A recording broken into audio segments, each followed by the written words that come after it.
Score, the podcast. The only show taking you inside the studios of the world's most celebrated composers and musical storytellers. Presented by Spitfire Audio. I'm Kenny Holmes. Robert Kraft in the house. This is the big season finale. Woo! I'm a little emotional. I know, it's a little sad, well, right? It's kind of, seriously, it's been an unbelievably great season. I mean, season 1 was wonderful, of course. Season 2, I think, was just exciting in some ways because we had the opportunity to talk to some up-and-comers who have exploded on the scene. Yeah, it's like it unfolded right before our eyes really on did. the show, which has been very cool. Again, this is Score the Podcast presented by Spitfire Audio. The big season finale on the show today, Dave Porter, composer of El Camino, the Breaking Bad movie. One of my favorites. And we're also joined by Matt Schrader and Carol, composer Carol. Raider, composer Carol. The momentum has been building. The movie is out today, and we've had to wait all this time, and we're so excited to be able to talk with Dave. Don't worry, we're not going to reveal any of the movie spoilers. So hopefully you're listening to this on the way to the theater or before you pop on the film on Netflix.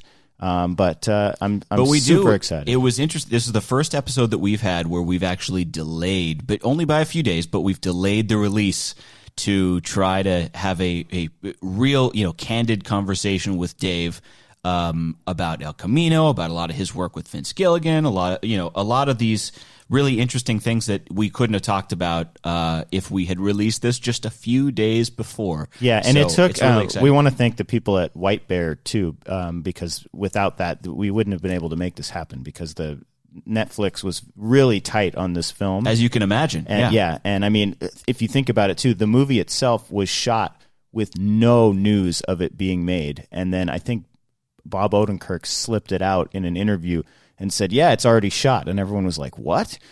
So it's very surprising that they were able to pull this off, and the ads for or not the ads, the PR campaigns they've been doing have been really cool. They've been doing like scavenger hunts around all these big cities, and Aaron Paul and some of the other characters from the Breaking Bad world have been showing up. So, and Dave has been with Vince and Breaking Bad and now Better Call Saul from the start. Yeah, that's been his big kind of how he came to be really kind of an A-lister. Now he does a bunch of other shows, does The Blacklist. He does a handful of others, also some movies.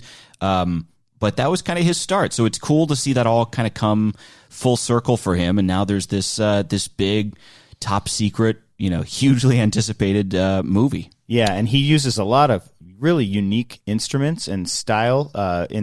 If you watch Breaking Bad or Better Call Saul, the music is really cool and different and very percussion heavy. So I'm excited to ask him about some of the instruments. I think, Dave, I've found in anticipation of speaking to him, I started to listen to more episodes of Breaking Bad, not just watch them, but listen. Dave is an underappreciated film composer. He really, maybe because he's been inside Vince Gilligan's world and not doing 16 movies a year and, he's out there with everyone because he's really focused on these one series of projects. He doesn't get the exposure maybe that some of his contemporaries do. But he should, and although he's coming up in the world. He sure is. He sure is. Well, of course, there's the greatest indication of all of great career success, which is he's appeared or will be appearing as a guest on Score. That's right. And can I just say, as kind of because we've gone through 2 full seasons, we've had 40 guests, 40 full episodes. You can go back and listen to each one. Not a single repeat so far. Now, there's some guests that are great that I think would be great to get on the show again. And please, tweet us at Score the Podcast if there's anyone you want to hear again. But really impressive so far. And like we're really getting inside the heads of a lot of these composers working on big projects, really big creativity, pushing the boundaries, the musical boundaries, both established people and a lot of people that are now just kind of breaking into this mainstream thing, which is a really cool experience. Even go so far as to say, having been in the film music game for more than a minute, that we are seeing a sea change right now and experiencing it that I don't think we anticipated when we started the podcast, which is there's a certain old guard, the varsity, who remain certainly the varsity, the real maestros who have done hundreds of films, But right in front of us is this new vanguard of composers. I mean, I was sent an email this morning that's an article coming up in Esquire magazine that says how Hildur Guðnadóttir is changing film music. And my first thought was, she was our guest 2 months ago. We by accident or on purpose, Hildur had, I think Chernobyl had just come out. Yeah, it came out. It was like the second episode. And that was kind of a surprise to us, too, because we knew she was going to be working on this film, Joker, which I know Kenny and I have seen. Again, no spoilers. We won't spoil anything. Robert still hasn't seen it, so we don't want to spoil it for him. I haven't seen it. Carol hasn't seen it either. Yeah. But huge breakout hit. You know, that came out this last weekend, and the it's just music breaking is all a kinds of huge records for part of it. October in the box office. Yep. Yeah. And the music, you're right, is a huge part of that, and that's all Hildur. Yeah. So The music in that movie was so impactful. I don't want to say too much, but it made such a big impact on and how I received that film. Wow. I don't know that I've watched a movie in a long time where the music made just as much of an impact as the acting. that's Fantastic. fantastic. At times there are films where like there's a musical moment, but the music was a full-on character in the entire film, and it really changed. I mean, if you put something else in there, that movie would have felt so different. I'm really curious. I'm going to speak to Hildur next week, actually, at the World Soundtrack Awards, and I am really interested to find out how Todd Phillips, the director, was it just off of seeing Chernobyl? I don't know what prompted him, with all the great composers that you'd think he'd be interested in for Joker. He went to a very unique source and a very unique talent, And hit a home run. and hit it out of the park. So, And I understand Joaquin Phoenix drew maybe some inspiration, too. Am I... Yeah, she, it's funny, in our interview, if you go back and listen, she goes, can I say this? And we're like, Yes. she was a little concerned about whether she would get in trouble for saying the fact that she gave music to Todd Phillips, and it was played on set to help inspire Joaquin Phoenix's creativity and bring out a performance there, which he'll probably win an Oscar for. And he went out and told that story on like all the late night shows and gave her props, which is really cool. That's awesome, yeah. And he mentioned that he had never done that process before, and he's somebody who's known for being really immersed in a character and needing any sort of inspiration like that to get to the next level of the character. And he said that was the first time he had ever done that before. So. I wonder if we are going to be lucky enough to have, I don't know what half of an EGOT is, an EO, because she just won the Emmy, and I think she may win the Oscar for the score. I think it's referred to as a AO. AO. So Yes, I think you're onto something. it sounds like Icelandia. I got to tell you, though, going to see that movie, it was pretty creepy because, there's been all these weird like security scares and stuff, and we went to go watch it on Friday night, and... Yeah, you had a really interesting experience. It was bizarre. There was 3 suits like with earpieces. I felt like it was like the FBI or something. And right. They were just kind of making eye contact with everyone in a creepy way as we walked in. And then during the entire movie, there was actual guards on each side of the theater standing against the wall, like arms crossed. And it was like security at a sporting event where like they don't watch the game, they watch the crowd. And the people were just staring. I don't know if it intensified the movie for me a little bit, Well, but it must have somehow. my adrenaline was going so much. Anytime anyone stood up, it was like, what's going on? What's going on? It was really weird. And I don't know, I tweeted it out after it happened, and a couple people had said that there was some security in different places, but it made me nervous. Were you in a big theater? It was a small theater. It wasn't, it was a couple hundred seats or something? It was Friday night, not even. No, okay. It's one of these smaller theaters that's been outfitted with like recliner chairs. Right. Not a Alamo style, but the big squishy chairs. So there wasn't a lot of seats, but it was just really strange. And then after the movie, we were like, whew. Well, we got some cool statistics on Joker, and also who Joker crushed literally at the box office. Joker broke, as everyone knows, records for all box office records. That's right, yeah. For October, for this kind of film. It's over $200 million, I By think, the way, for the weekend. Don't I know this has been said, but don't bring your kids to this movie. Yeah, keep in mind it is an R-rated movie, so it's not meant. It's not a comic book thing for kids. It's more than R-rated, though. Yikes! Yeah, it's. I saw a lot of articles, and they're like, the box office killed it, and like a certain percentage were children. And it was like, oh, yeah, no. That is always a little weird. That is weird. Yeah, I don't know what parenting advice was given out, but this isn't the Avengers, right? It hit. The first figure was $234 million opening weekend worldwide, and I read this morning that was underestimated by 16.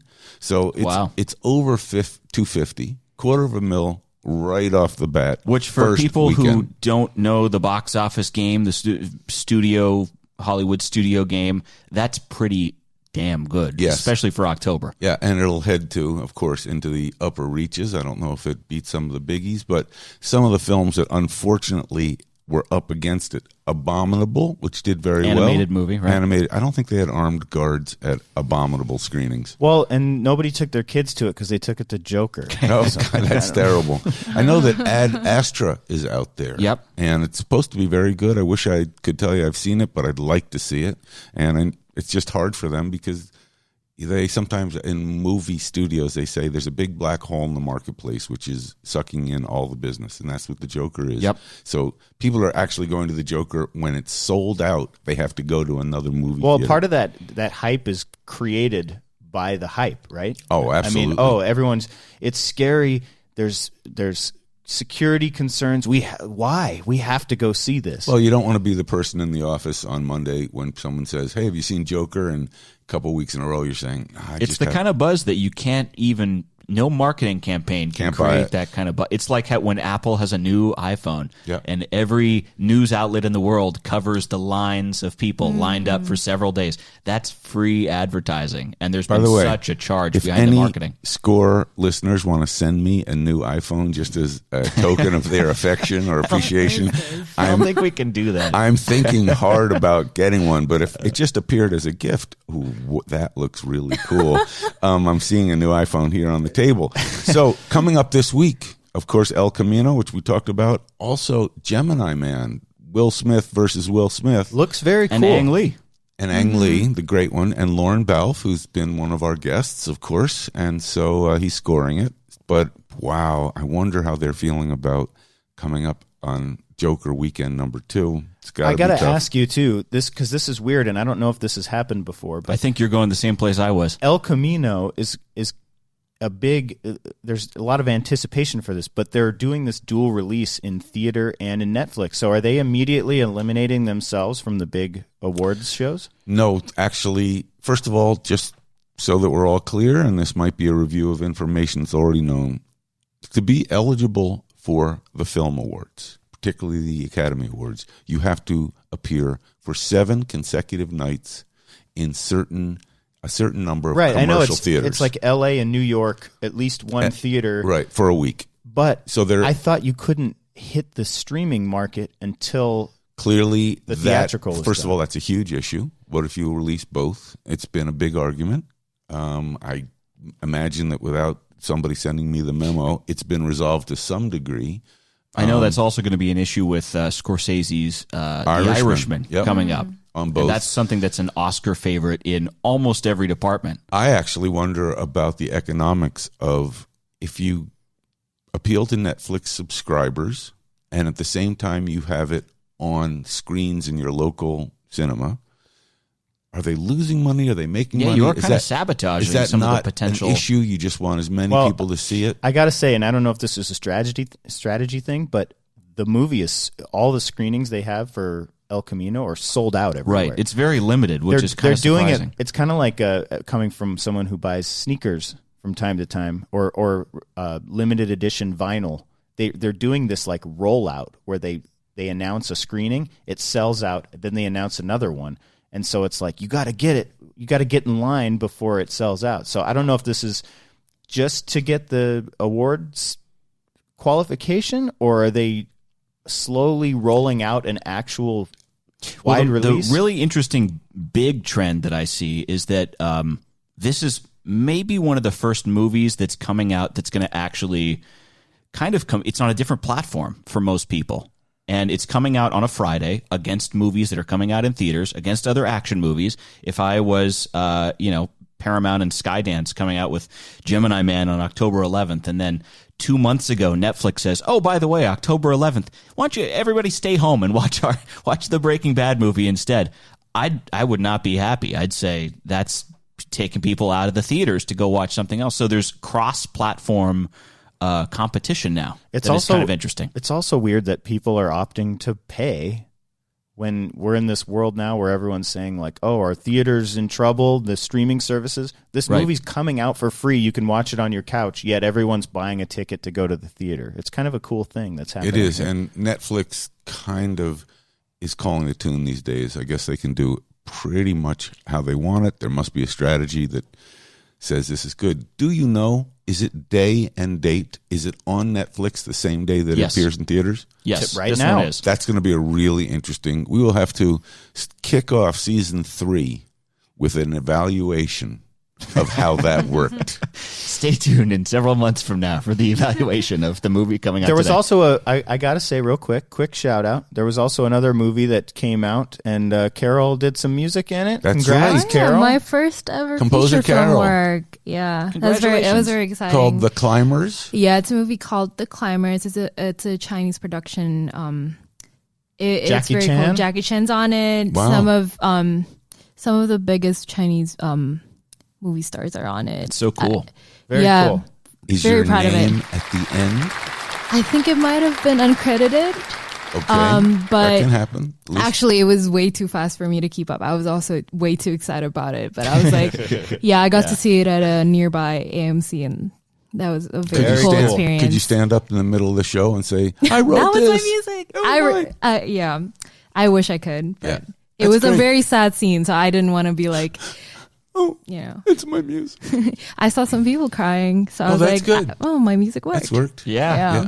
Very cool, very cool. Well, congrats to Carol. And Thank you. We just want to take a minute to thank all our listeners for sticking with us this season and spreading the word, and keep doing so while we're away. You can catch up on all the episodes.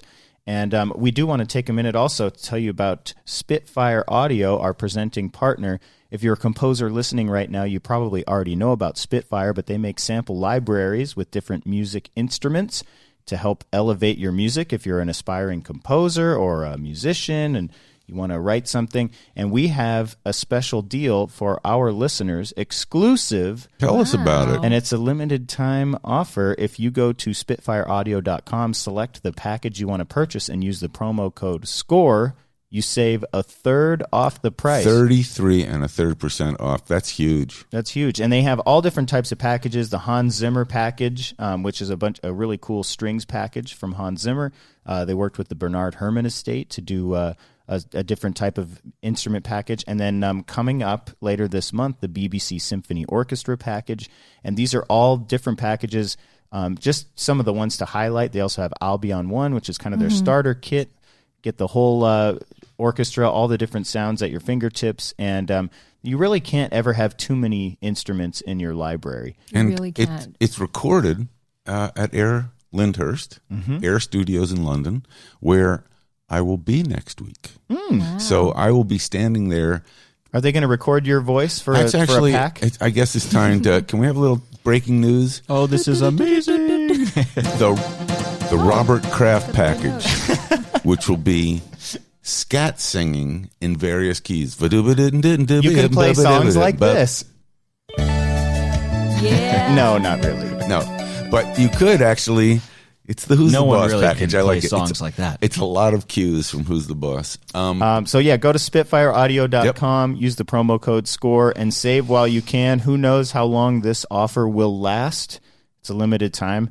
And coming up after the break, Dave Porter. Can't wait. El Camino. The Yeah. movie's out today. Go watch it and get psyched with us. Again, while no spoilers, so Yeah. you can listen. If you haven't watched it yet, keep listening. We'll see you just after the break.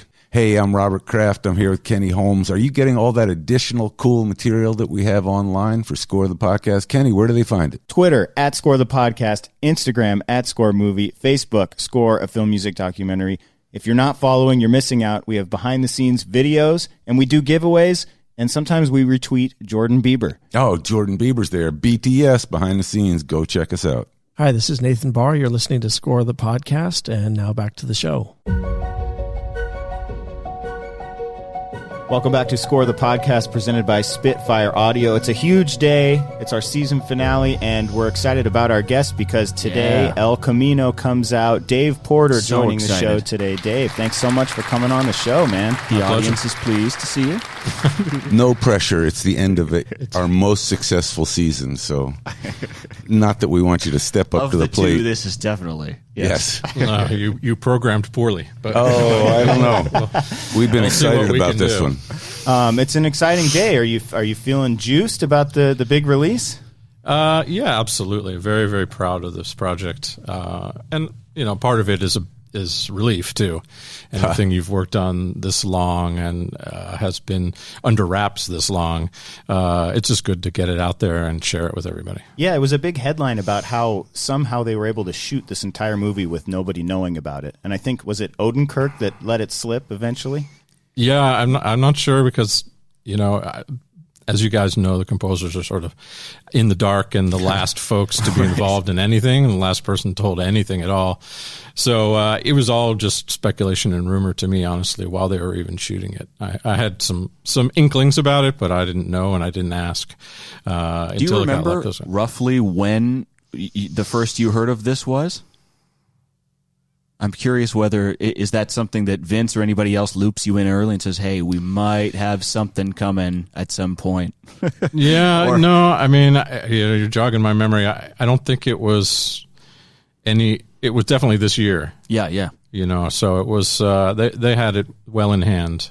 I mean, like I said, it's a small crew of us and we've all worked together for a very long time. And, it was not a huge surprise to me that it was coming, but I didn't know much about it, certainly. I imagine that is both a concern if your schedule was such that you had to say, wow, I wish you'd told me earlier. And on the other hand, these are your mates. You're smiling. So yeah, no concern in all honesty, because, I mean, I could have been working for Spielberg and I would have dropped it for Vince's project. That's incredible to hear. And I understand that kind of relationship between filmmakers, a crew that really works together and does such great work, but also a director and a composer. That's in some ways a sacred bonding. Oh, I'm very blessed. I'm blessed that he's been so loyal to all of us, to me particularly, and it's been a relationship that's lasted over a decade. And that's right. And, he is my career. He made that's my longer career, than most marriages in Hollywood. Yeah. Yes. You said in an interview that he'll let you try everything and he'll let you fall flat on your face if you're willing to do it, and that you've done that before. Can you talk a little bit about like some of those experiences early on with Breaking Bad and the trial and error? What was the initial sound that he wanted for the show, and how many times did you take a swing and go back and forth with that? Well, to start, I mean, this is not a phenomenon that it was only at the beginning. This is something that we're always experimenting. We're always pushing. We're always, I'm always throwing things at him that I fully believe have about a 5% chance of sticking to the wall. Just because it's good for us. It's good for us to push. It's not to get comfortable. And certainly every time there's a new branch of the Breaking Bad universe, or whether it was Breaking Bad in the beginning, Better Call Saul when we started that, or El Camino here, we really do sit down and reevaluate everything and start from scratch. But going back to the very beginning of Breaking Bad, I think when I was lucky enough to start working on the pilot, I was involved with it, Vince was at a point where he didn't really know where to go with the music. I think he had tried some things just sort of out from his own wheelhouse and his own personal take on things that he liked, and it wasn't really clicking right. It wasn't uniform enough. It didn't have a unified message, and I think we learned together, and which is always the best way, how to score that project and what would work. But obviously, what I brought to it, and what I was pretty adamant about from the very beginning, was that it had to be arresting to listen to. It had to be unique enough that when you heard it, you knew that it was a special show, because it was a special show. I mean, you can't watch the pilot of Breaking Bad and not be immediately absorbed into it and think it's even now. Yeah, and it's the greatest pilot I've ever seen. I watched it again just recently and saw the pants coming down in slow motion. Thought, I don't know if I've seen that before. That's original. Yeah, I mean, and it was shot on film, and it looked like a film, and it felt like a big movie, and it stands up now in an era where there's a lot of really good TV. Yeah. 12 years ago, when I first saw it, right long before it aired, I mean, there was just nothing like it. I want to know a little bit about the flavor that you explore, which I guess, Kenny, you said yesterday, we were talking about a couple days ago, that it had a Western feel. And it reminded me a bit of a picture called Broken Arrow that I worked on many years ago, which the composer said, I mean, it's a movie about nuclear war, and somebody said, it's really a Western. That's interesting. Did someone ever say to you, Breaking Bad is really a Western, or is that just a reference that we internally thought? No, I think that's been said. Vince Gilligan often said, I think, that he thought of it, at least at the beginning, as a postmodern Western. That's how he referenced it. And we definitely did talk about a lot of Westerns, and some of Vince's favorite films are, those old Italian Westerns. Yeah. And we reference those a lot when it comes to uses of music, uses of sound in general, not just music. And I think there are moments in Breaking Bad where that really applied. Some not so much, honestly. Yeah. I mean, it's a very complicated story, and we went to, great lengths to evolve musically as the show evolved. So, the music you will hear in my score in season 1, you would never hear in season 3, let alone season 6. It's all very, very different, because all the characters are constantly evolving and pretty quickly evolving. Is that difficult to evolve the music or in a way that's organic and not necessarily saying, oh, well, we kind of did this theme or this kind of arrangement for a scene that was like this before, let's channel that a little bit? Is it hard to kind of break maybe, the expectations of what something should be? Not really, I don't think, because I feel like, and I've been blessed to be given this role and working with Vince on these stuff, that I feel like I'm very much a part of that storytelling process. So when I go into it each week, I'm very cognizant of where all of my characters are and where the story is. And we have spotting sessions that last the better part of an entire day, talking about music, talking about what we're going to do with the music, what the music needs to do story-wise, much more than music-wise. And there are spotting sessions, I know we've observed a few, that are a lot of work, for lack of a better word, and there are spotting sessions that are fun. And it seems like there's an element of this that is probably a lot of creativity. Oh, very much so, and we take a lot of pride in it, and not only in the music but in the sound as a whole. We spot music and sound together, so we have a lot of back and forth between the sound crew, the Foley guys, and the sound effects people, and the ADR and all that stuff, because it all plays into what's going to be effective sonically.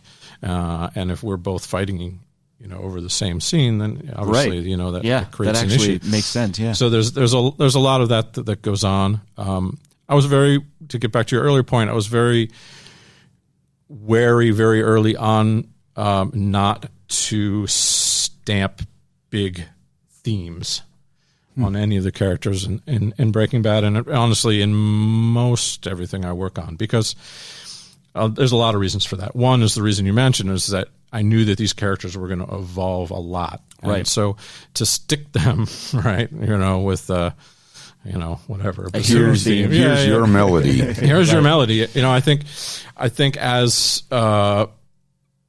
TV in particular has gotten much more sophisticated, part of that is a recognition that the audience is more sophisticated than that. They don't need to hear, that theme every time they see Jesse Pinkman. They know who Jesse Pinkman is. Yep. You know what I mean? So I think there's a way to avoid, hopefully, giving each character some sonic space.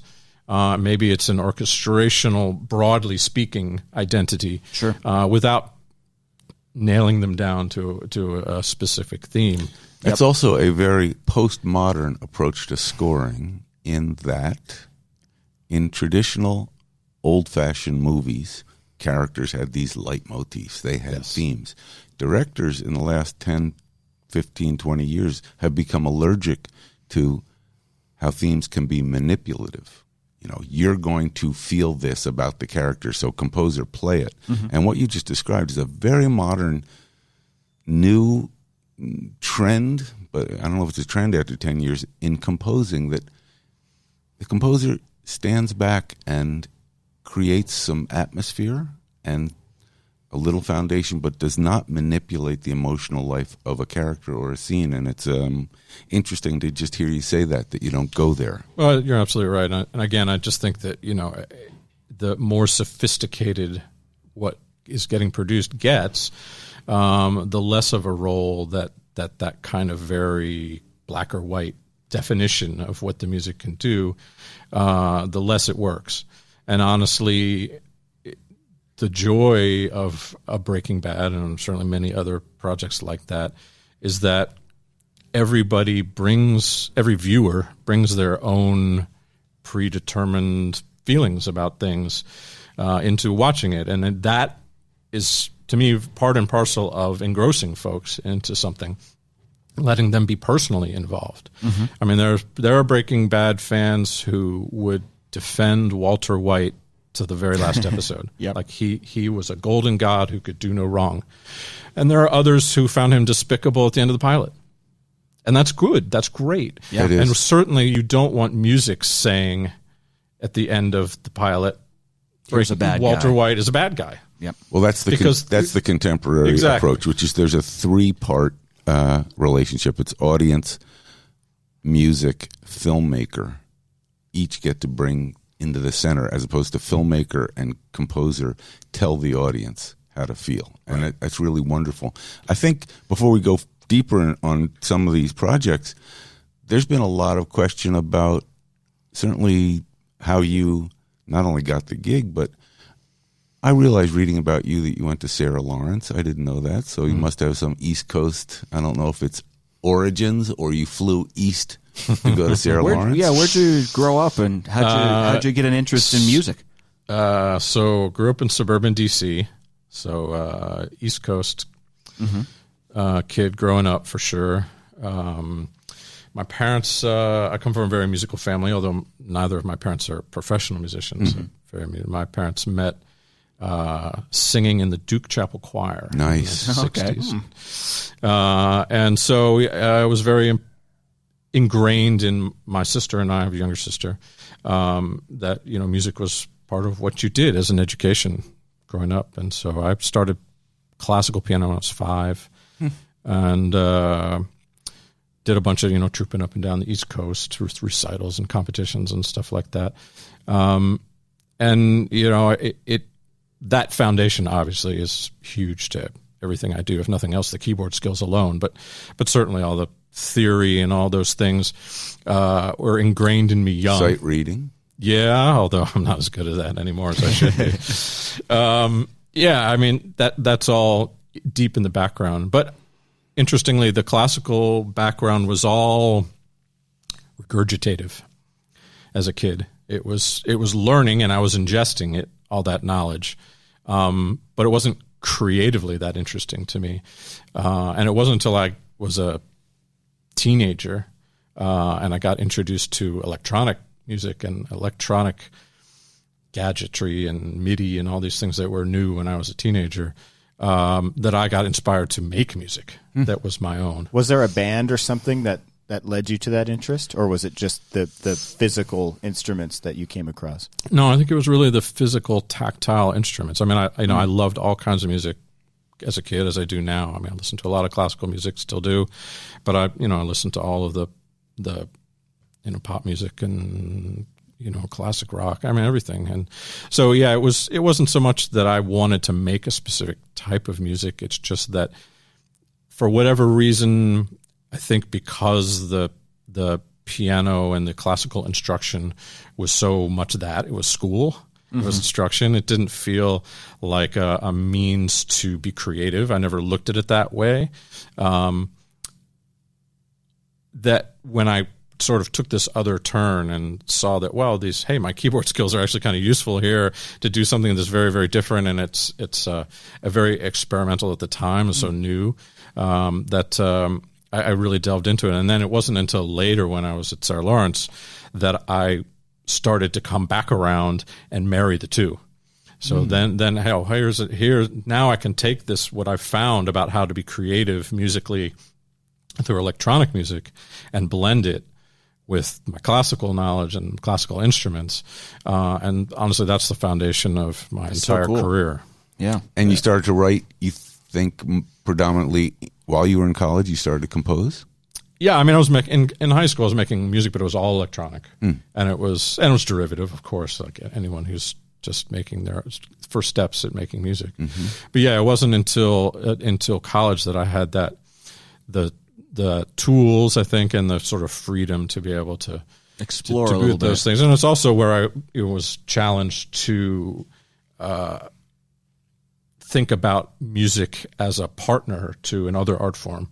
So there's, the things, music for film obviously is an obvious example, and what I made a career of, but I did a lot of music for theater. I did a lot of music for modern dance. I did a lot of that kind of stuff when I was young, and that really opens your eyes to that collaborative process. Was film and TV on your radar at any point during this process, or did that come later on? I'm curious what moved you into that new realm of yeah, it was always on my radar. I think even, young. My father was a big audiophile, and we had a really early home theater system in our basement. Long before that was a thing, and we watched movies really loud and talked about the music, and so that was always a love, and I think honestly, looking at it pragmatically. I had a lot of friends who were more talented players than I am, who went on, to do classical as a living.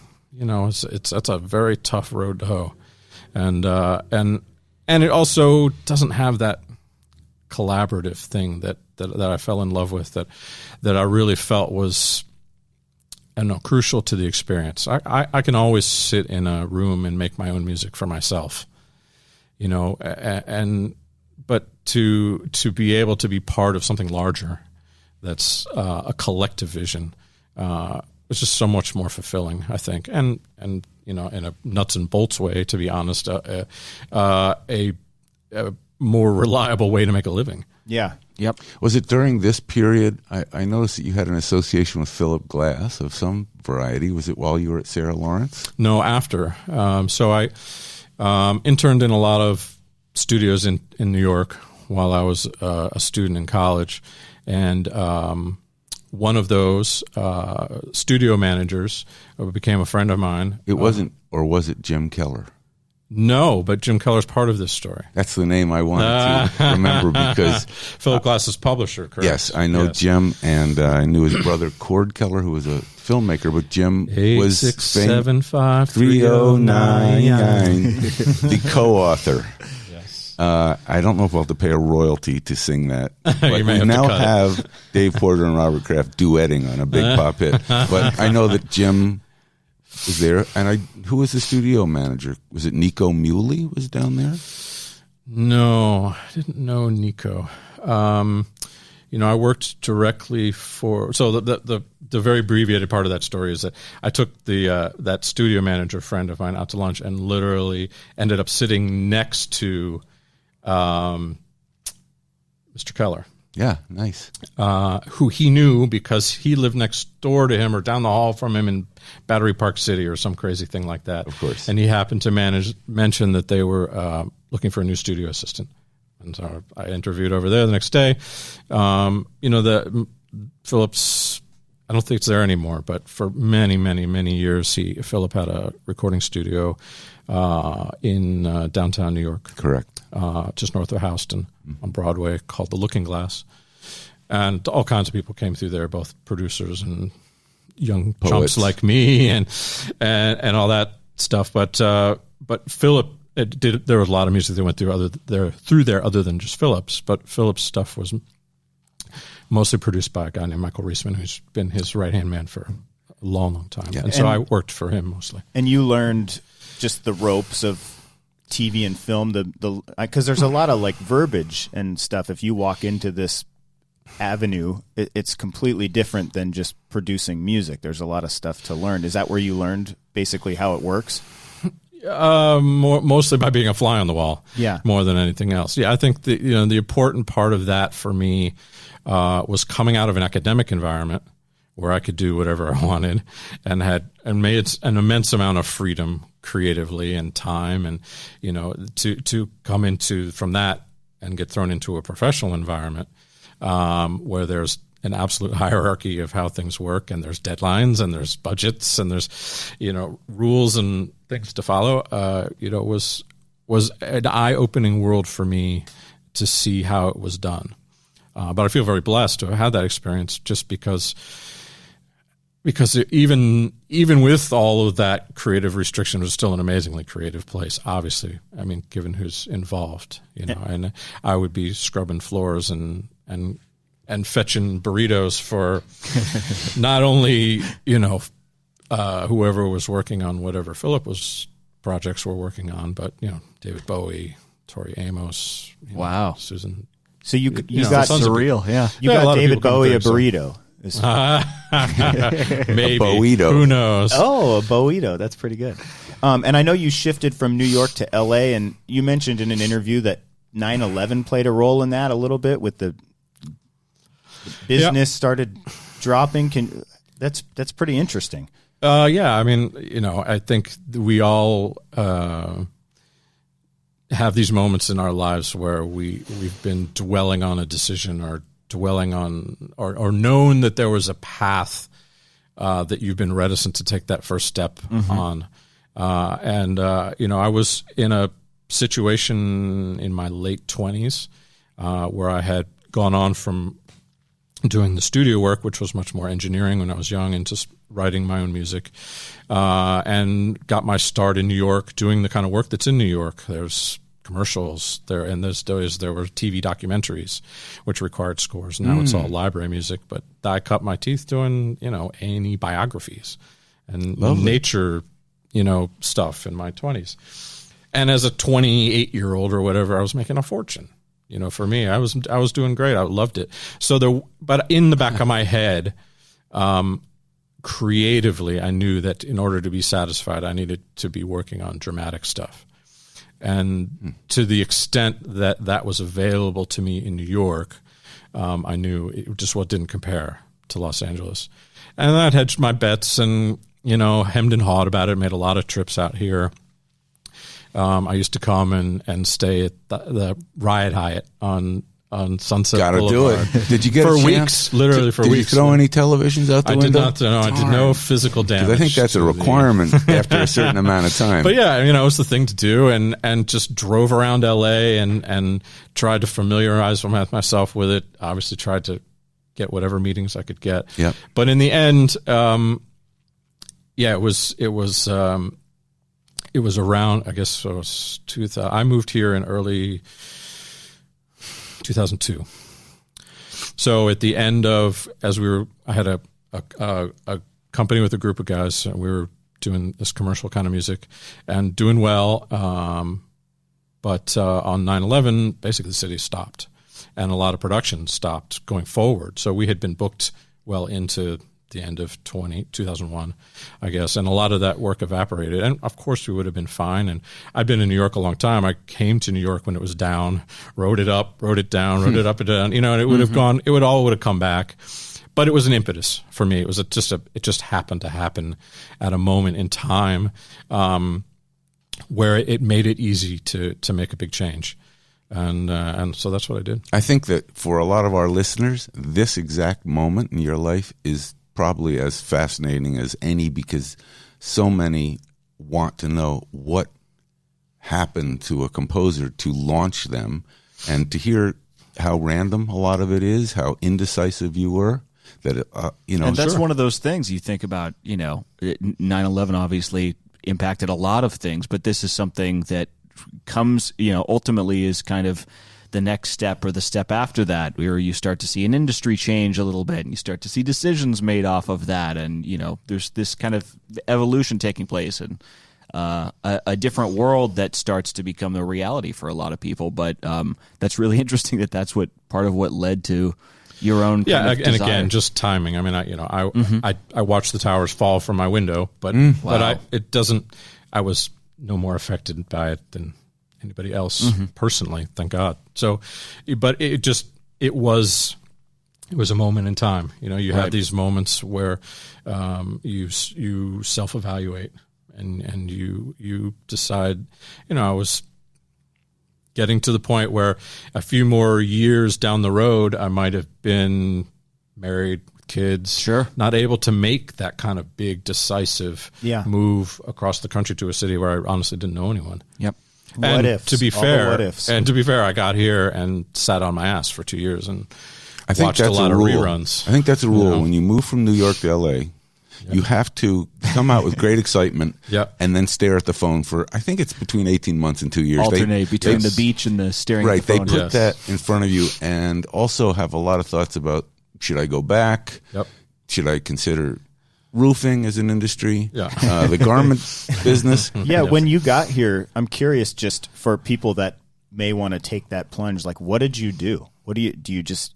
Was it the Yellow Pages? I mean, at that time, like, what was your approach to get your name out there, to get meetings? I mean, you had some contacts with your previous work experience, I'm sure, but very few, to be honest. I mean, I think that's part, and I'm glad I thought this, and glad I didn't know better when I made the move. I thought, of course, that my New York credits would, at least get me in some doors. Yeah, no, not at all, not in the slightest.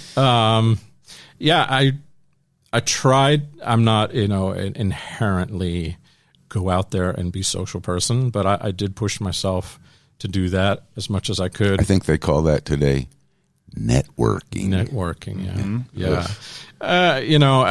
I think you go through, when you move somewhere new, especially a place like LA, you make a bunch of friends who, think, oh, this is great. And then 6 months later, they're not your friends at all. Well, it's friends in air quotes. Yeah. You're just to get you out of the house. Or right? they nothing move, use, right? They move 2 freeways away, and then they can't be your friend anymore. It's like another country. Right. So yeah, I mean, I moved here at 30. I'd never owned a car. I'd never been around. I moved to New York when I was 18. So I plopped myself down in the Miracle Mile, which seemed like the most centrally kind of spot. And I could still walk to the grocery store and the gym and stuff like that. And, I just lived for a couple of years, I mean, not more. I watched an awful lot of Law and Order reruns. Nice. Because I also I never had a TV in New York either, but it felt like I would really be lonely if that. When the 2-year mark crossed, did the phone ring one day and you went, hey, this is something? No, it of course was happens. It gradual? Yeah, it happens way more gradually than that. So, I managed to make some good friends with some folks who are music editors. Perfect. And who are my closest friends today. Bruno Roussel, who's my music editor on many projects that I work on still, was the music editor on a show called 6 Feet Under for HBO. Mm-hmm. Nice. And he got double booked on the final season of 6 Feet Under, part of it. Mm-hmm. And needed someone to fill in, and I was on the couch doing nothing, but I knew Pro Tools. Let me look at my calendar. And he was very kind to think of me, and so I jumped in there, and that was the experience, the LA experience. Cool. To be able to sit in spotting sessions, Alan with Ball. Alan Ball, Alan Poole, Alan Poole, Tom Newman. Tom Newman wrote the theme, but he wasn't the day-to-day composer. Yeah. So, and just be around those bright people making really, really great TV was fantastic, and just the nuts and bolts of how it worked. Obviously, the TV thing wildly different from anything I had done in TV in New York, just on a much bigger scale. So yeah, through all that, and then the two music supervisors for the licensed songs on 6 Feet Under were Gary Calamar and Thomas Golovich. Yep. And so after this series was over, just, of course, kept in touch with those guys, and they knew that I was a composer who was slumming it. So they were okay with the fact you were a music editor. Yeah. But they had heard music or understood that you were really a composer? Later on. I certainly wasn't shoving that down there in their gullet at Smart. the beginning. But as things came on, and it was Gary who got me in the mix. Great. For my first TV show, which was a one-season show on TNT called Saved. And then once you get your first show, suddenly you have an avenue to have, an agent. Correct. Sure. Want to collect money from you, and therefore represent you, and you're on your way. And a little bit of a track record. Yeah, and then obviously, Thomas, the other music supervisor, was hired just actually the first time I saw the Breaking Bad pilot was at Thomas Golovich's house on his TV the day before he interviewed with Vince for the job for music supervisor. Wow. Yep. It's a great tale. We walked through it together just to talk about what one would say, creatively about what the music should be doing. That's a pretty great moment, I think, to take a breath and think, it's sort of that cinematic moment where you have two people their lives are about to completely transform with a television show the next night, but they don't even know what's going to happen next. I do want to ask you about some of the instruments used in Breaking Bad. Sure. Because should we tease this? Should we take a break and come back? Yeah. Okay. The instrumentation, how your classical background meets all of the amazing sounds that you work into the show. I'm really curious to see how those kind of come together, because it must be a constant battle between some of your training and other things. But we'll ask that right after we come back. Love it. We'll play this out. We'll be back.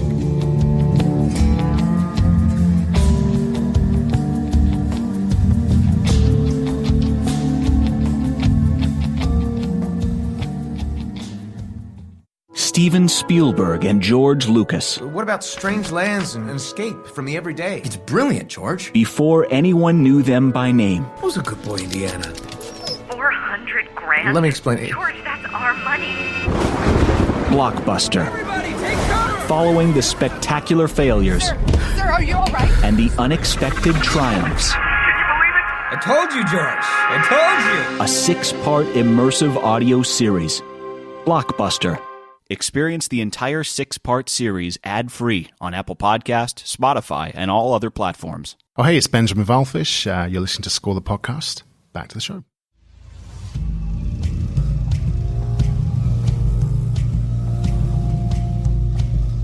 Welcome back to Score the Podcast, presented by Spitfire Audio. We're here with Dave Porter. This is the Cousins cue, if you recognize this. This is the twins. Those badass twins that just wreck people. It's freaking me out.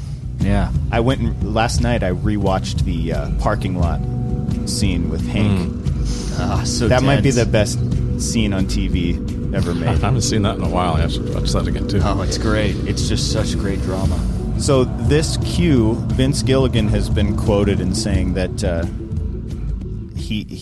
this is one of his favorites because of the use of was it an Aztec whistle, or what did you use to? Yeah, so when I was living in my Miracle Mile Hollywood place, I was fortunate enough to have a great neighbor, a guy named Julio Moreno, who's still a friend, who was a percussionist from Mexico City. And this was the beginning of season 3. This is the Bryan Cranston episode that he directed that starts season 3.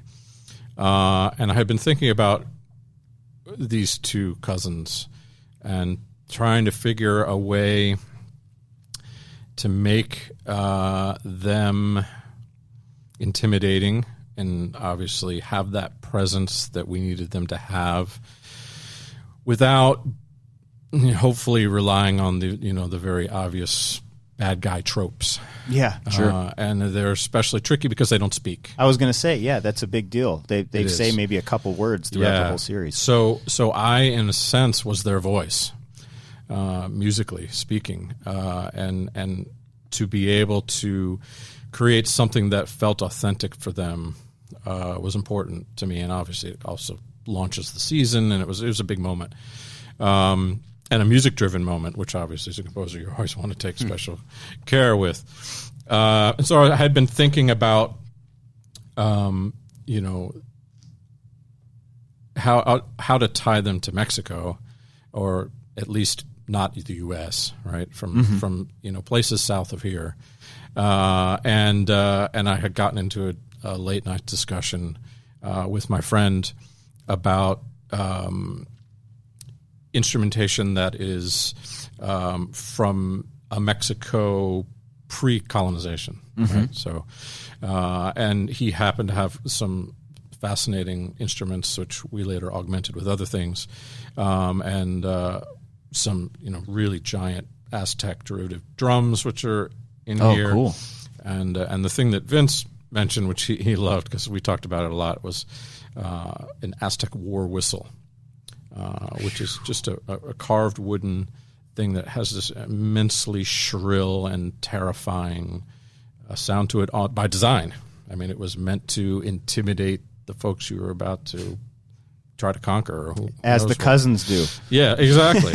And so that became that rhythm that you hear in there became sort of their little signature. And honestly, as always with working on the Vince Gilligan stuff, I don't know where this stuff is going. So I had no idea how much use that I would have for me, and much less would I ever have imagined in another series, Better Call Saul, years and years later, bringing them back. Yeah. So, I was actually curious about that too with the show. How much do you know in advance? Are you able to, I know you don't rely on themes and you're not a fan of doing that, but are you sort of tipped off that something is going to happen or this person may not last or vice versa, so you can kind of keep with a theme like that if you do create something? Generally not. I have a standing understanding with Vince. I think that if there's something that I need to know, pressing, that's coming down the road, they'll let me know. But they all know that while I'm privy to reading the scripts, I don't read them. Because when I sit down to watch, it helps me to watch as a fan would watch. I'm lucky enough to be last in the process. Almost everything is done. So many creative decisions have been made since the script, right, which have changed how this thing is going to look, from how it was lit, how it was shot, how it was edited, how it was acted. All those things inform how I feel like I need to do my job. And I find, honestly, that sometimes scripts can tie me up because I then have some preconceived notion about how in my brain I think it's going to look, but it doesn't look, or it comes out some other way. And if you know, you can never get that same thing back. with temp music. And I read that this show isn't presented with temp music. Was that just early on, or was that through the whole series? Never, ever once have we used temp music on That's great. Anything with Vince. It's from the pilot episode. Honestly, from the pilot episode on. There's no preconceived notions about where music should go. There's no nobody, and thanks to the bravery of a lot of people to do that, because a picture editor is not inclined to show their work without any music in it, right? I mean, that really is putting your work out there without a lot of extra sauce that might make it, you know what I mean? You have to, it's got to stand on its own, but it does. Obviously, we have a tremendous crew, and same to the executives who watch it. They have to be able to watch early cuts of these shows that don't have any music in them, and that requires training and an understanding and a trust and a trust in us, obviously, to get it right. And you're with this show. I mean, you're classically trained. And this music is full of unique instruments, a lot of percussion. It's not a classical composer style score. So I'm curious. Yeah, and this has been something that's fascinated me in kind of doing a little bit of a deep dive to some of your scores that you've done. How do you write something that is, not using the traditional tools? Is it a lot of work at your workstation and just trying things out? Are you writing things musically and trying to bring textures in as you go? How do you assemble something where you're working with so many colors that have never been used before? Well, that's a big question. It is, and we could be here all day on that. But I think if I was to break it down to its simplest, for me, it is about that inspiration. It's about the creativity. It's about the inspiration that I find in sounds that I hear that are new, that I think can be bent or manipulated in some way to evoke whatever feeling it is that I'm trying to do. So in that sense, when I sit down to write, it's a huge amount of preparation before I ever write. It's about having a huge stockpile of interesting sounds, textures, motifs, all of those things. It's kind of in a locker. It's about having immediate access to instruments that inspire me. It's about, and I've been so blessed in my career, obviously, honestly, sitting down and being inspired by what I'm about to work with. Sure. And, it's so much easier to be inspired when you're working on something that's amazing. Well, even to think begin with. you're looking at footage that doesn't necessarily need music means it is so strong that of course, you're not being asked. And I wonder if there's some crossover with the kind of sound. One of my friends is a sound designer and takes a little portable recorder everywhere he goes, and he'll brush up against the car with a grocery bag or something and go, oh, that's good, and then record it. And so he has a bank of all these weird sounds. Some of them so abstract he doesn't know what he's going to do with them. But is that at all? Do you hear things just in everyday life and you think, oh, there's something there? There's an instrument there, yeah. Sometimes, less now. You remember those 2 years when I sat on my ass? And I love it then. That's when I had the time to do that stuff, And I'd lean heavily on experiments and things that I did with music even now that I did back then, because it's in my locker. Yeah. When you record these sounds, do you write a cue with just regular drums to get a feel for what you want and then start searching for instruments? Or do you just have a bank ready to go? You're working with these sounds from the get-go. The sounds are the inspiration, and they are. And I take, one of the things that I've learned through a lot of practice, I think, and love for doing it is making these sounds that your ear might not immediately associate as an instrument, right? We all hear a violin. We know that's an instrument. We know what it does and what it's capable of. But to take a sound that is new to people's ears and make it feel organic, make it feel emotional, make it, whatever, fire those synapses in your brain that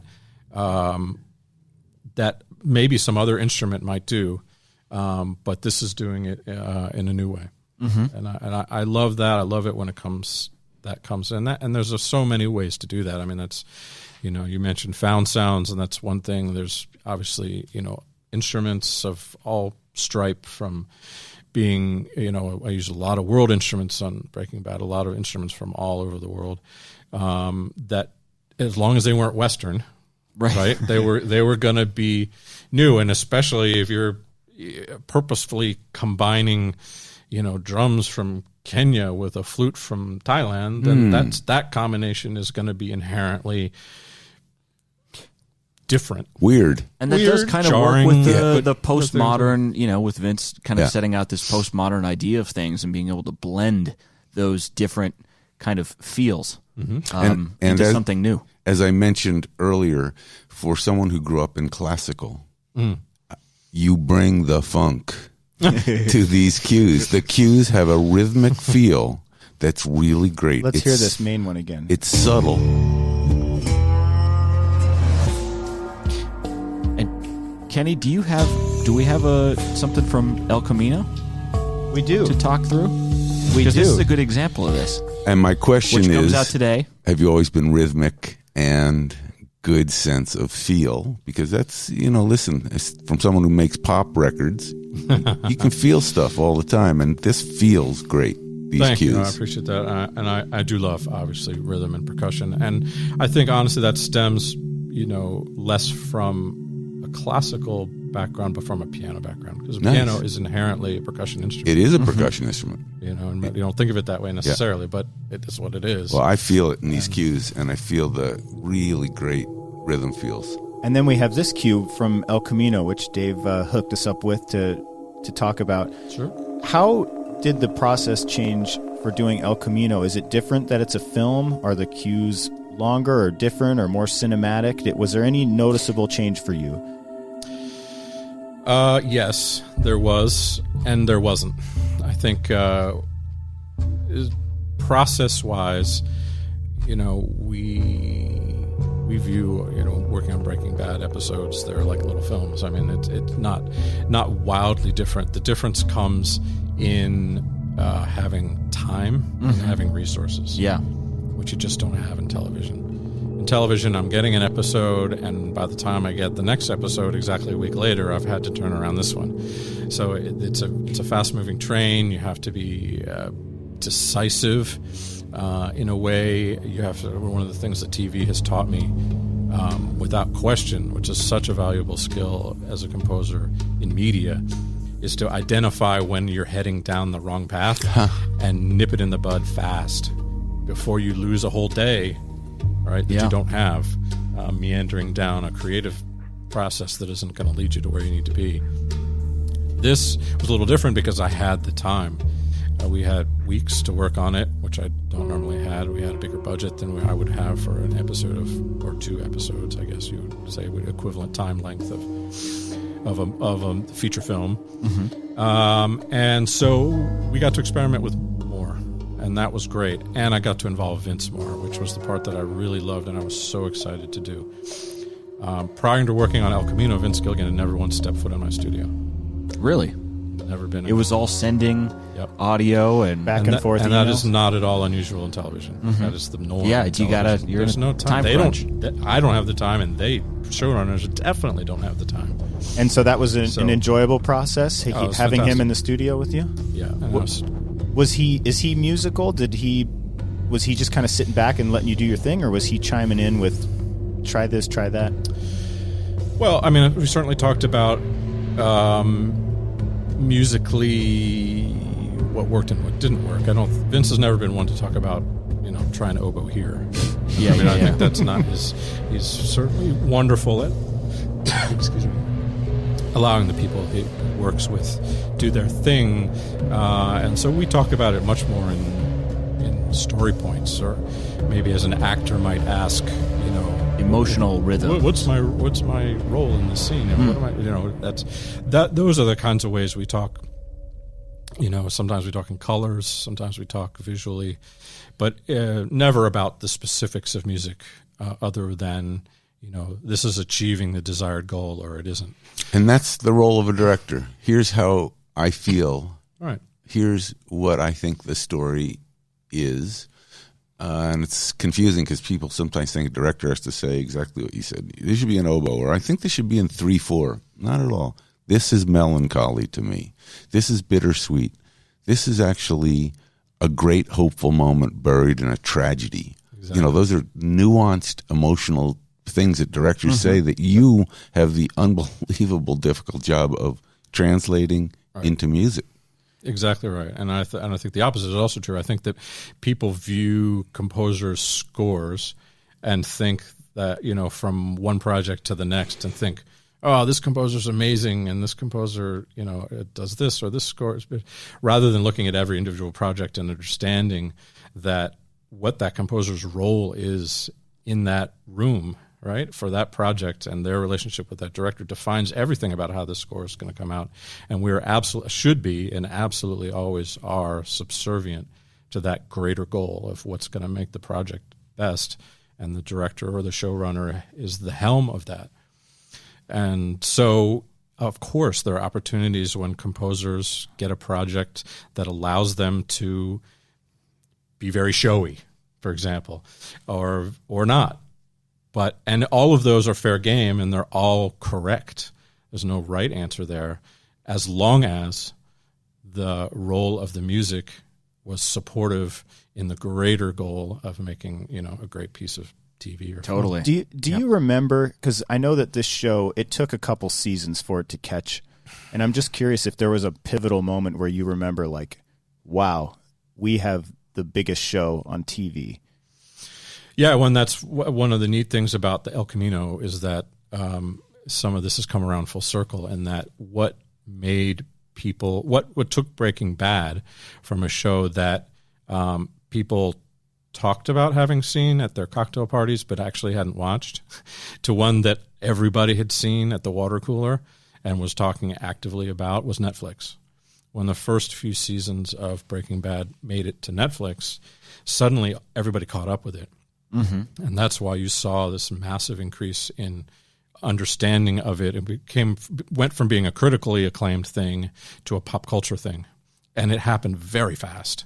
It happened in a summer, honestly, when that first few seasons became available on Netflix. And then people were caught up, and then they were watching it live on AMC, and then it became, the juggernaut it was. I mean, obviously, enormously more people watched it at the end of the series than at the beginning, which is rare for a TV show. Mm-hmm. Yeah. And in fact, we were just desperate the show would come back for season 2.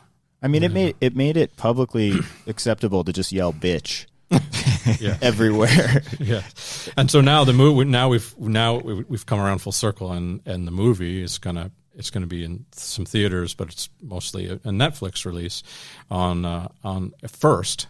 Yep. Right, and then it's going to end up at AMC down the road, which is family to us. So it's been very great. cool. Out today, go see it. And I assume El Camino is in some ways a button on this part of your life. That's always hard to say, right? Yeah, it could be El Camino too. Look, I sat. Well, Better Call Saul too. Yeah. I sat. We collectively as a creative group. Got to sit at the Hollywood Forever Cemetery and watch the last episode of Breaking Bad live. It was projected, up there with a huge group of fans. And I absolutely remember thinking, wow, this is the end of a chapter of my life that I will never replicate creatively. And I'm just so lucky to have had it, even if I never work again. Yeah. And which was a distinct possibility. But so now to ask, I mean, El Camino, I certainly never expected it. It was very emotional for me to go back to see these characters again, to write for these characters again, because I certainly never expected to. But this, and I certainly don't expect to ever go back to it again. But Well, I remember when they announced Better Call Saul, and in the world that we live in now with all the reboots and the mistakes that are made with continuing stories that maybe don't need to be continued, I never had any doubt about Better Call Saul, and it's just as good as we all hoped, and El Camino, just as excited. I'm going to see it tonight. In Vince we trust. Oh, nice. So it is our season finale. Matt Schrader is here. Do we have our corny theme? Get ready to play Name That Score! The film music game where a perfect score means you, yes you, could be a winner. Now let's play Name That Score! There it is. We feel, right we're in the middle of a game show right now. Well, it sounds like 5 pounds of cheese based on that music. 5 pounds of cheese. 5 pounds of cheese. The composers always have their criticisms of that theme. I think it's a perfect theme, frankly. And a composer usually has a disclaimer which goes, I'm going to be terrible at this, and then they crush it. So okay, so let me just lay out the basics of this so good. Dave knows what ridiculous nonsense we're up to on this. We play 5 famous film scores in reverse. Robert, Kenny, and our guest will all pick 3 multiple choice answers. So I'll give you those 3 before I play the clip. The last question we give is worth double. If anyone gets all 5 answers right, we give away a prize on our Twitter account. Let's give it away anyway. The podcast. Yeah, man. We'll give it away anyway. Let's give it away It's the anyway. season finale. That's Let's right. go all out. by the way, I was in the driveway. This Aston Martin that is the prize today, the DB7, is fantastic. That's so nice that you're paying for that, Robert. and a bag of blue meth. Oh, this is amazing. Okay, we're going to keep going Nice here. you're paying for that too, Robert. It's just rock candy. So I to made enter, just mention hashtag name that score. All right, today's theme is science. Science. Yeah, bitch. She blinded me with science. We also have 2 bonus rounds worth double points. So there's a total of 10 points available. All right, anyway, let's just jump into this. Our all-time records, Kenny has 91 points. Robert has 93 points. Our composer guests from our shows so far, which I think we've done this 23 times or something like that, 100 points. Oh, They've man. schooled you guys. We're getting schooled. Okay, So we're going to change that today. Your stats are already padded, Dave, so you have no pressure. Which is good. Yeah. All right. So we'll do question number 1. Remember, this is in reverse. Is this from Flubber, 1997, Kenny Elfman, Limitless, 2001, Paul Leonard Morgan, Rise of the Planet of the Apes, 2011, Patrick Doyle?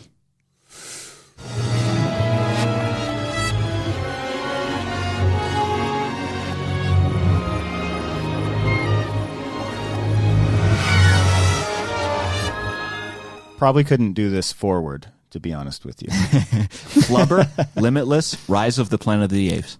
I can jump in right at the top, surprising all of you that I'm not sandbagging and waiting for somebody else, because I'm going to take a stretch here. Since I worked on Planet of the Apes with Patrick Doyle, long and hard, his score didn't sound like that, and I'm going to be horribly embarrassed if that was Planet of the Apes, but his score was synthy and dark and rhythmic. I'm going Flubber. I'm going Flubber too. Oh.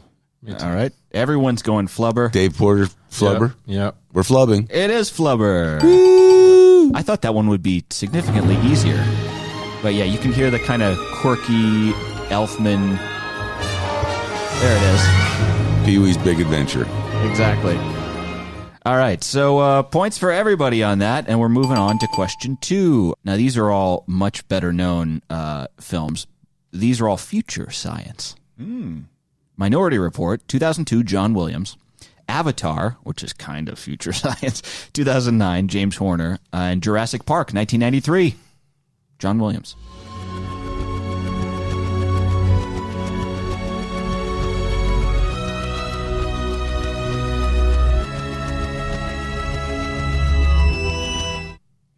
I'm going to go again.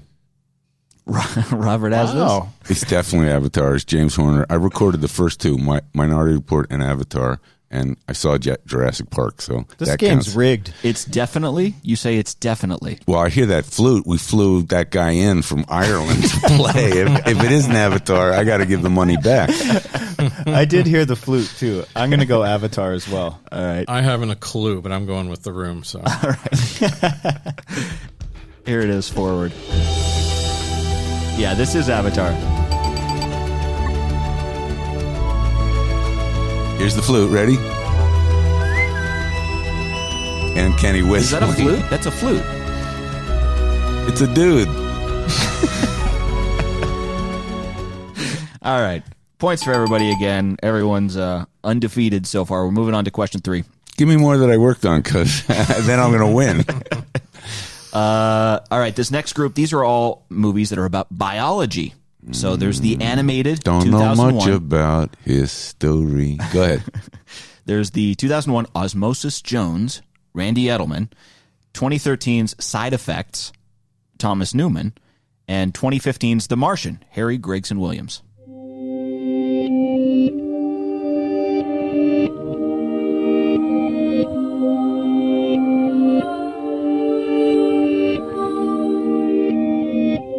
This is by far the hardest round you've ever done. Well, it's a season finale. You guys are undefeated so far, though. I'm going first. Ready? I'm going The Martian. What are the options again? The options here are Osmosis Jones, Marshmallow, animated film, Side Effects, Thomas Newman, and The Martian, Harry Gregson Williams. Robert, did I hear you say The Martian? Martian. I did as well. Really? That's the only one of those films I've seen. I don't remember. Same. I don't remember vocals, and I don't either. This could be. What's your instinct, Dave? Osmosis Jones, Side Effects. Side Effects is Thomas Newman. The Martian's Harry Gregson Williams. And who was the composer on the first one? Because I'm only going by Randy Edelman. By my knowledge of what Correct. they would. You know what I mean? Same. I don't know the scores at all. So I'm going to go Thomas Newman. Ooh. All right. Well, somebody obviously got this wrong. Two people got this wrong. Oh, no. What? I knew Dave it. got this right. I knew the composer would always triumph. Wait a minute. It has that. Is this? Is it like a Lydian kind of a thing? Just the fact that you said Lydian gets extra points. For me, honestly, it was just the tip was the vocal because I don't remember the vocal. I would have guessed. I would have guessed Harry Gregson. The vocal was going to be a tip to kind of the Lisa Gerrard, Hans Zimmer. Using a woman's voice in something spooky. You got it wrong, Robert. But I got it wrong. Okay, I thought wrong. This can happen. This has happened once before that I got something wrong. All right, we're moving on to question 4. So right now, Dave, 3, Robert and Kenny have 2. And moving on to 3 movies that are about DNA. The Fly, 1986, Howard Shore. Gattaca, 1997, Michael Nyman. And Spider-Man, 2002, Danny Elfman.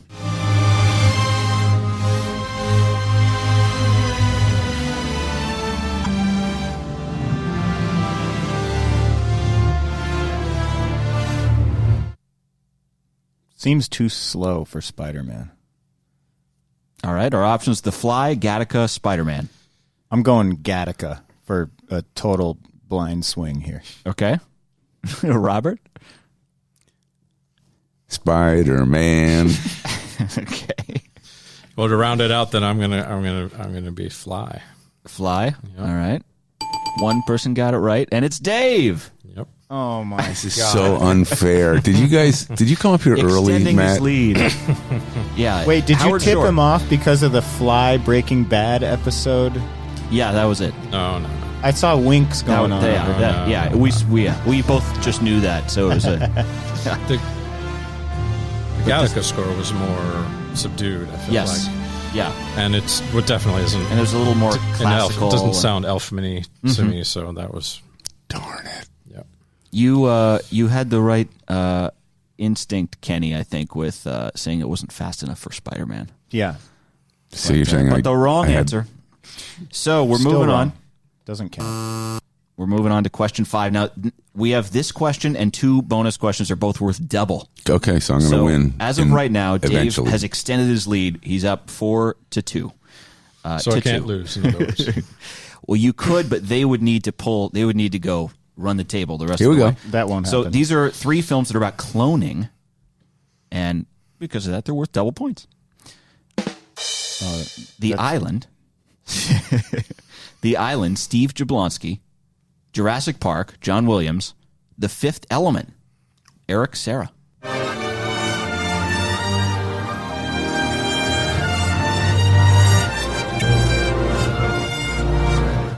It's too easy. It's always too easy with him. Dave, I'll let you go first. Where the options again are? The Island, Steve I'm not Jablonsky, familiar Jurassic with that Park, one. John Williams, Yeah. The Fifth Element, Eric Serra. Yeah, that doesn't sound like an Eric Serra thing, so I'm going to go Williams. Okay, Robert? Williams. John Williams. All right, that one was easy. Yay! All right, so now the score is 5-3. And we're moving on to question. This is our bonus question here. These are all virus outbreak movies. Yeah, that makes me feel better just being here. So this is, let's see, we have 12 Monkeys from 1995, Paul Buckmaster, 28 Days Later, John Murphy, and Contagion, 2011, Cliff Martinez.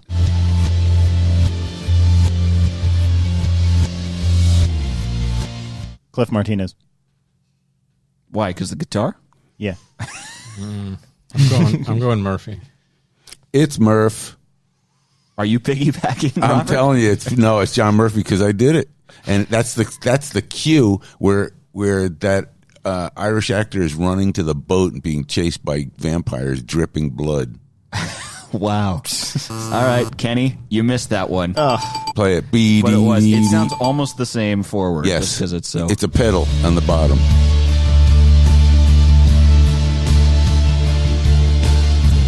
But yeah, this is 28 days later. Actually, John changes Murphy. the bass note. Yep, 28 days later. He's running towards a little boat, and they're like at the windows. So you worked on this too? I did. Oh. It was great. Unfair advantage here. All right, so moving on, last question that we have here. And let's see, that was worth double. I'm doing the quick math here. So we're up Doing to... the quick math. Come on, man. That's the first part of the show.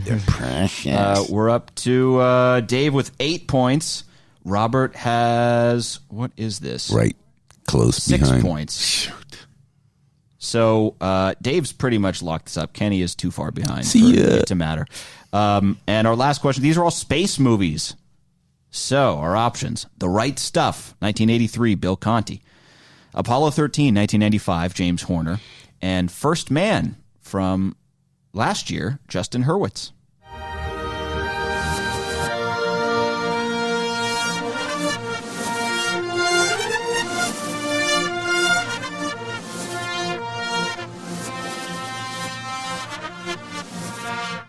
There's a lot of backwards trumpet right there for you. The Right Stuff, Apollo 13, and First Man. I'm going Apollo 13. I'm wildly guessing on this one, I have to be honest. I'm going to go Conti. I'm with our composer. Oh, you're right. You're so right. All Kenny? those naked horns. I'm going to move it. Yeah, I can't. Too late. I got the buzzer first. This is from The Right Stuff, which means that Dave ran the table, got all of the answers right. I told you. Oh, wow. Where's our audience? Thank you, audience. That's impressive Come on, stuff audience. there. There we go. This is what it sounds like. Forwards. What an This kind of embarrassing famous horn line. showing by me. I'll see myself out. But that's it. So Dave's our big winner. Robert, congratulations on second place. Is there a second place prize? I didn't know. We give away an autographed Breaking Bad soundtrack is what we're doing. I'm going to donate mine. Nice. By the way, Dave, very impressive. Yeah. Thank you. Kind of crushed it. An extended I wasn't range. expecting it. My so- guess is that during those 2 years you were watching reruns of L.A. Law, you were also listening to every single score, forwards and backwards, just to make sure. Wow. Yeah. Name that score. Very nice. Has Dave. any composer run the table before? A have lot to of go them. back. Oh, yeah. good. All right. But not with two bonus questions. Usually they I was one going or to two, say. though. I was going to say. I don't think anybody has. This is something. Please tweet us if you We'll have to remember review the record. any composer that has actually nailed it 100%. That was impressive. Did you get double 800s on your college boards? No. Just say yes, because I think that would be equally impressive. All right, so El Camino's out on Netflix. I'm going tonight to see it in theaters. Is there anything, any Easter eggs we should listen for? Anything you can... Any special instrument? Anything? We've avoided spoilers successfully this whole show. Yes. Do you quote Bill Conti in any portion of the movie? The Fly. Listen for the theme of The Fly. No, all I'll say about it is, the sort of the way I feel about El Camino is it's, I'm dating myself here, but when one used to spend a lot of time listening to CDs and you listen to a new record by your favorite artist and you went through 12 tracks that were listed there and you thought, it's so satisfying. And then you left it running and you forgot about it and they snuck on that extra track, that secret track at the end. Yeah. That is just so like unexpected and gratifying. And that's how I feel about El Camino. Oh, great. That's awesome.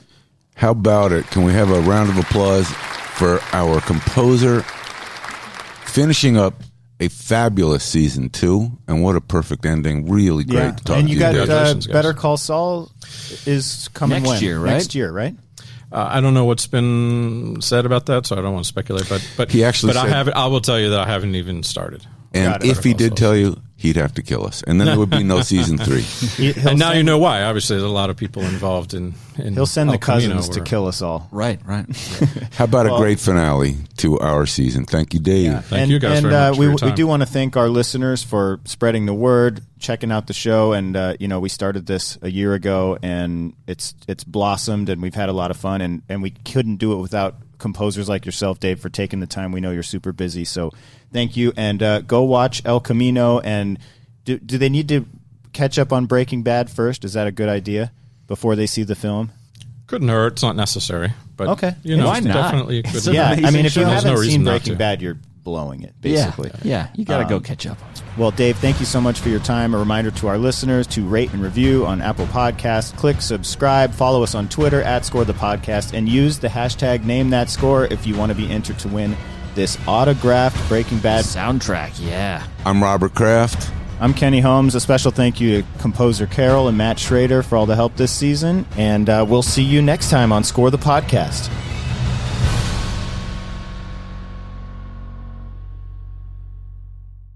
Hey, Score fans, we're so excited for the support of Spitfire Audio. They collaborate with people like Hans Zimmer and the Bernard Herrmann Estate to build sample libraries that elevate your music. You're about to hear a musical demo of what that sounds like. And as an exclusive to our fabulous listeners, Spitfire Audio is offering 1/3 off any product they sell if you use the promo code SCORE. Oh, wow. That's me. Just go to SpitfireAudio.com and check out their selection. And remember, this offer is exclusive to Score the Podcast listeners, so take advantage of the deal. It's a limited time offer. Again, 1/3 off with the promo code SCORE. Here's a quick example of what some of the sounds sound like.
You can get amazing sounds like the ones you just heard and many more now for 1/3 off. 1/3 off the price. Just make sure to use the promo code SCORE so they know we sent you.